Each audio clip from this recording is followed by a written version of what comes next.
reka ndakubwire bamvandimwe, ukwizera ndashaka ko dufatikanya muri no sengesho ryanje ry'uno munsi nawe. Imana ituremere umutima wizera.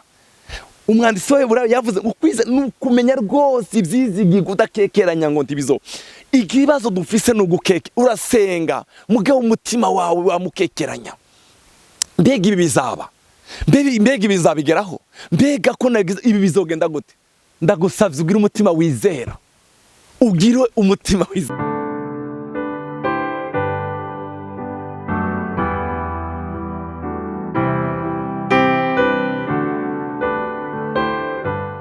Shalom. Ndabaye kaze mu kiganiro cy'ijambo ry'Imana mushikirizwa na CANAAN TV. Muri kumwe na Evangeliste Patrick Ndayishimiye. Bavandimwe Yesu abahezagire cyane kubwo gukurikira ijambo ry'Imana. Reka dusenge. Mwami Yesu, ngwino uganirize imitima yacu. Mpemo mwiza turamukeneye ngo azatuganirize mwami. Ijambo ryawe ryiza rize rikize imitima irushe iremerewe. Kaze uganirize imitima y'umwe wese. Mu izina ry'Umwami wacu Yesu Kristo. Amen. Ndashaka kubaganiriza ijambo rigufi cyane riri ku mutima wanje, maze iminsi ndiko ndamedita ko rivuga hejuru kwizera. Ndiko ndabwira Umwami wanje, Mana nongereza kwizera, nongereza umutima wizera Mana. Ndakeneye gusenga mfite kwizera, ndakeneye kuvuga amajambo yo kwizera, ndakeneye sinkeneye kuvuga ibinyuranye n'ibyo nasengeye, ndakeneye gutunga umutima wizera. Ndashaka kubaganiriza hejuru kwizera uyu munsi. Dufashe ndasoma ijambo rimwe ryanditse mu gitabo cy'Abaheburayo igice cya 11 umurongo wa mbere, haravuga ngo ukwizera nukumenya rwose ivyizigirwa udakekeranya ko ntibizoba, ngo ntibizoba kandi ibitabonwa niko kubitumenyesha ko ari ivy'ukuri. Amen. Ibitabonwa tubibonesha mu kwizera. Ukwizera nukumenya neza udakekeranya. Imana igukure nk'umutima ugukekeranya. Gukekeranya n'umwansi wo kwizera. Satani igihe cyose urasenga, ariko kubera umwanzi witwa gukekeranya, nawe usenga ivyo ntibizokunda. Nawe uri kuragira gute ivyo ntibiro, amajwi akakongorera ukiri kurasenga. Reka ndakubwire bamvandimwe, ukwizera ndashaka ko dufatikanya muri no sengesho ryanje ry'uno munsi nawe. Imana ituremere umutima wizera. Umwanditsi w'Eburayo yavuze ukwizera nukumenya rwose ivyizigirwa udakekeranya ngo ntibizo. Ikibazo dufise no gukeke, urasenga mugabo umutima wawe wamukekeranya. Mbega ibi bizaba, mbega ibi bizabigeraho, mbega ko ibi bizogenda gute? Ndagusavye ugira umutima wizera, ugire umutima wizera. Ndaza gusoma amajambo magufi kwereka abantu bari bafite umutima wizera. Reka manze nsome mu Baroma 4:17, haravuga ngo mu nyonga ziyo yizeye, kuko handitswe ngo nkugize sekuruza w'amahanga menshi. Niyo Mana izura bapfuye kandi yita ibitariho nk'ibiriho. Ibitariho nk'ibiriho. Ukwizera kurarima ibitariho. Kuko Imana yacu ni Imana twizeye, ni Imana izura ibyapfuye kandi izayita ibitariho nk'ibiriho. Ibitariho haleluya. Ibitariho urabirema mu kwizera. Ibitariho urabibwira. Uragaragaza umutima wizera. Ubushize ngaha kuri channel yacu nziza cyane ijambo ry'Imana, hariyo ijambo nabaganirije ryakoze ku mutima wanje ry'umugore wagiye kubwira Yesu, aramubwira ngo Yesu kiriza umukobwa wanje yije mwana badayimoni. Yesu aramubwira ngo simfata ibyo kurya by'abana ngo ndabiheze utubwa. Wa mugore aramubwira ngo nivyo koko, nimbwa nazo zazirya ivyo kurya bivuye kutuvunguka tw'abanyire. Yesu arahindura izina. Yari aramubwira muri Bibiliya, aramubwira ngo nyina wanje, ukwizera kwawe ni kwinshi. Uyu mugore yagiye kuri Yesu afise umutima wizera. Mureke tuje gusenga tufite umutima wizera. Ukwizera nukumenya udakekeranya. Paulo yabwiye Abaroma arababwira ngo niyo Mana izura ivyapfuye yita ibitariho nk'ibiriho. Haleluya. Ibitariho nk'ibiriho. Hepfo havuga inkuru ya Abrahamu na Sara, ukundu bizeye barizera ku myaka 90. Haleluya. Hari umurongo uvuga ngo yizera ibitokwizigiwe. Haleluya. Kugira ngo abesekuruza w'amahanga menshi. Ndagusaba ikintu kimwe, reka dutunga umutima wizera. Dusenge dufite kwizera kandi dufite gukekeranya. Hari igihe dusenga twava gusenga tukavuga ibinyuranye n'ibyo twasengeye, tukavuga ibinyuranye n'ibyo twizereye. Reka dutunga umutima wizera Umwami wacu. Oh haleluya. Ukwizera, hari ijambo ryanditse mu gitabo cya Mariko igice cya 11 umurongo wa 23 baravuga ngo ndababwira ukuri. Uwo ni Yesu wavuze aya majambo, yuko umuntu wese yobwira uyu musozi atishinguka utabwe mu kiyaga, ntabikekeranye mu mutima, ntabikekeranye mu mutima. Nababwiye kukekeranya n'umwanzi wo kwizera. Yobwira uyu musozi atabikekeranye mu mutima, ariko akizera yuko ico avuze gikorwa azobibona, ariko akizera. Hari imisozi iri imbere yacu, biragusaba kwizera kugira ngo iyo misozi ishinguke mu buzima bwawe, ishinguke ku kazi kawe, ishinguke. Hari imisozi iri imbere yawe. Yesu yavuze ngo ndababwira ukuri yuko umuntu wese yobwira uyu musozi atishinguka utabwe mu kiyaga, ntabikekeranye mu mutima we, ariko akizera yuko ico avuze gikorwa azobibona. Umurongo wa 24, nico gitumye ndababwira yuko ivyo musenga canke musabye zose mwizeye yuko mubihawe kandi muzobibona. Iyo dusenga n'umutima wizera, dusenga n'umutima wizera, kandi ivyo tuzobibona. Haleluya, tuzobibona izo twizereye. Haleluya. Muri iyi minsi ibiri ishize nariko ndasenga, soma ijambo ry'Imana ryakoze ku mutima wanje, ry'umugore wagize ibanga rimwe rirenze, umugore w'umushunemu, umugore Elisa yagiye muhiri wiwe amufata neza. Uyu mugore abwira umugabo wiwe, aramubwira ngo reka twubakire uyu mugabo umukozi w'Imana akazi ko kubamo. Baramwubakira inzu, bashiramwo ameza, bashiramwo ibintu byose. Elisa nguko yazaga akamererwa neza, bakamugaburira, akaryama neza. Kumunsi umwe abaza Gehazi, bagendana aramubaza ngo se uyu mugore twomukorera iki? Aramuhamagara, yewe madame, ndakuvugira imbere y'ubwami, ndakuvugira ku basirikare bakuru, ndakubwiriye gute? Wa mugore aramubwira ngo ya nzigumira gutya, wowe nta ngorane nimwe. Ariko ngo Gehazi aramubwira ngo uyu mugore nta mwana afise. Nta mwana, reka muhamagare. Aramubwira ngo ugiye gisa nkiki uzaba ufite umwana w'umuhungu.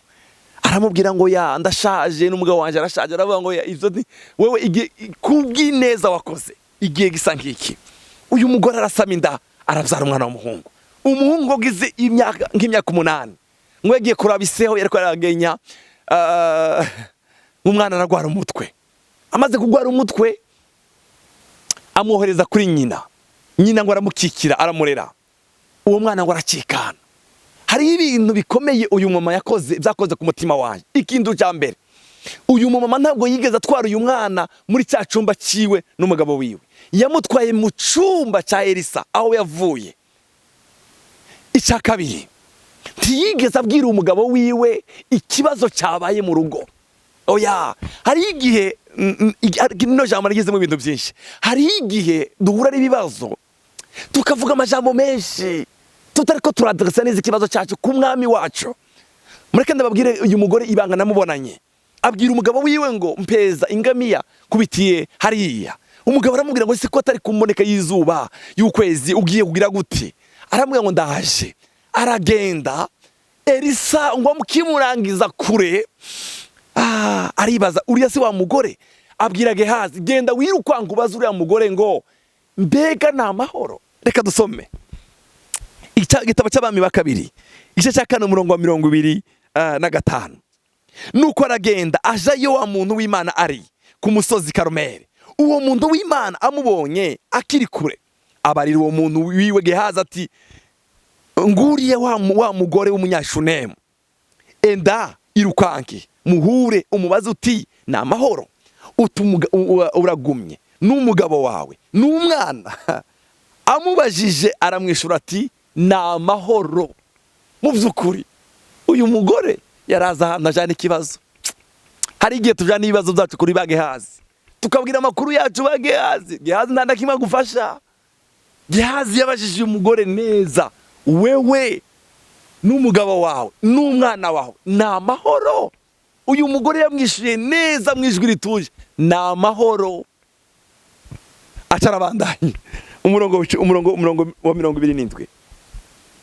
Umurongo wa 27 ashisaho nyene kuri uwo musozi aho umuntu w'Imana ari.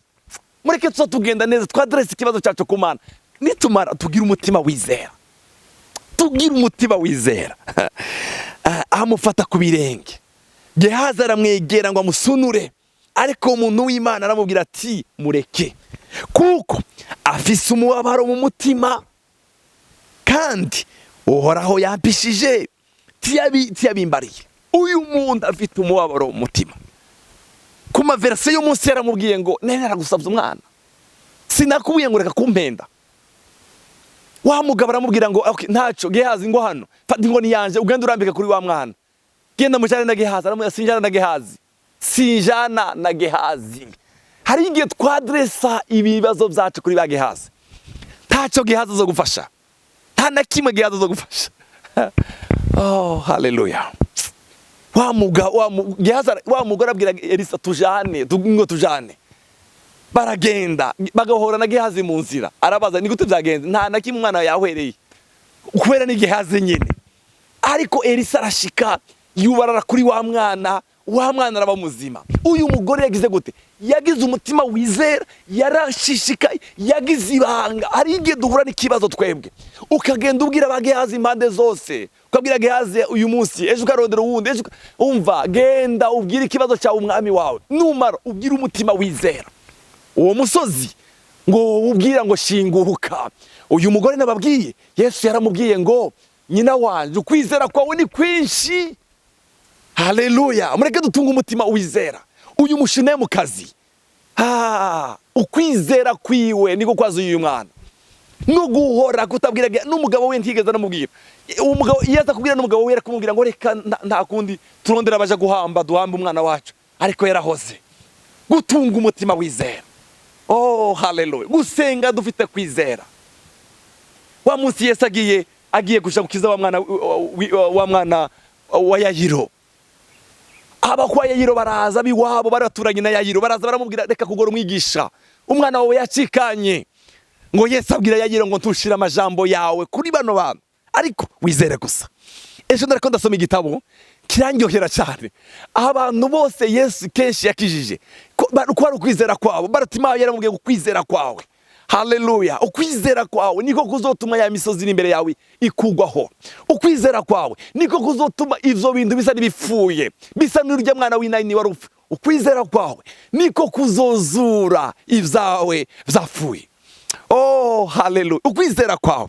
Yesu yabwiye Yayiro, reka gushira umutima kuri aya majambo yabo baba. Tushira umutima, wowe wizere gusa. Ingo tugende. Haleluya. Yesu Kristo umwana w'Imana. Mureke ndababwire, mureke twizere ijambo ry'Umwami. Mureke dusenga no kwizera. Nitumara. Umwanditsi w'Iburaya yaravuze ijambo ryiza. Igice cya 23 yaravuze ngo tugumye kwatura ivyizigiro vyacu. Haleluya. Ndikunyiganyige kuko wasezeranye ari wo kwizegwa. Hari igihe dusenga twamara kukanyiganyiga. Haleluya. Ndeka ndagusaba ikintu kimwe. Gira umutima wizera. Wa mugore wari maze imyaka 10 n'ibiragwaye. Ngo yaribwiye mu mutima wiwe. Ngo hari naho nokora ku buyongo bw'impuzo ziwe. Ino soko y'amaraso yo kama. Agenda ajana umutima wiwe. Tivyari vyemewe kwaca mu bantu. Ariko aragenda bukebuke kugeza akoze ku mpuzo ziwe. Isoko y'amaraso. Kubera iki? Umutijanye umutima wizera. Mureke tuzaje gusenga dufite umutima wizera. Haleluya. Nitumara dukomeze kwatura ivyizigiro vyacu. Kuko yasezeranye ari yo kwizegwa. Urashaka kubona byawe bisa n'ibipfuye no munsi. Ariko turafite Yesu azazura ibyapfuye. Igitabo cy'Abaroma havuze ngo n'Imana izizura ibyapfuye. Ibitariho ikabigira nk'ibiriho. Ibyapfuye nta buzima umwami wacu azabigira bizima. Ndagusengere. Ndagusabye ngo ugire umutima wizera. Igihe cyose usenga n'umutima wizera. Abantu Yesu yakijije kenshi nukwizera kwawe. Yarababwira ngo genda ukwizera kwawe kuragukijije. Genda ukwizera kwawe ni kwinshi. Genda ukwizera kwawe gitunga umutima wizera. Senga n'umutima wizera. Izera ijambo ry'Imana. Umwami wacu nazabesha. Haleluya. Umwami wacu numwiziga ku ijambo ryiwe. Yesu aguha umugisha. Yavuze ngo mwubwira n'uyu musozi. Hari umusozi uri imbere yawe. Gira umutima wizera. Ubwire. Haleluya. Ubwire uwo musozi uri imbere yawe. Ubwira n'umutima wizera. Birashaka kuba gutaba none. Ariko ejo urashaka kubibona. Gira umutima wizera. Reka ndagusengere. Data, turakeneye gutunga umutima wizera. Turakeneye gutunga umutima wizera. Turakeneye kutabwira abantu bacu ibintu byacu byose. Oya. Turakeneye kwadressa kuri wewe. uyu mugore yaragize ibanga kugeza ageze kuri Elisa, aramubwira ikibazo kiri ku mutima wiwe. Twebwe ari igihe tubabwira Yesu, tukabwira abantu, turakeneye kubwira wewe, turakeneye gutunga umutima wizera, turakeneye kukubwirana umutima wizera. Haleluya. Turakeneye gutunga umutima wizera mana. Ngwino uganiriza imitima yacu, ngwino uganiriza imitima yacu mana. Ndakeneye gutunga umutima wizera. Ibyapfuye biraba bizima. Uza wita ibitariho ngibiriho papa, uza wita ibitariho ngibiriho. Imisozi yari imbere yacu, y'urumwe wese kurakurikirana mu butumwa bwiza mwana. Imisozi y'ingwara, imisozi y'ubuzima, imisozi umuntu wese umusozi wari imbere yiwe n'urandure mu izina rya mwami wacu Yesu Kristo. Urakoze. Icubaro garukire mu izina rya Yesu mwami wacu. Amen.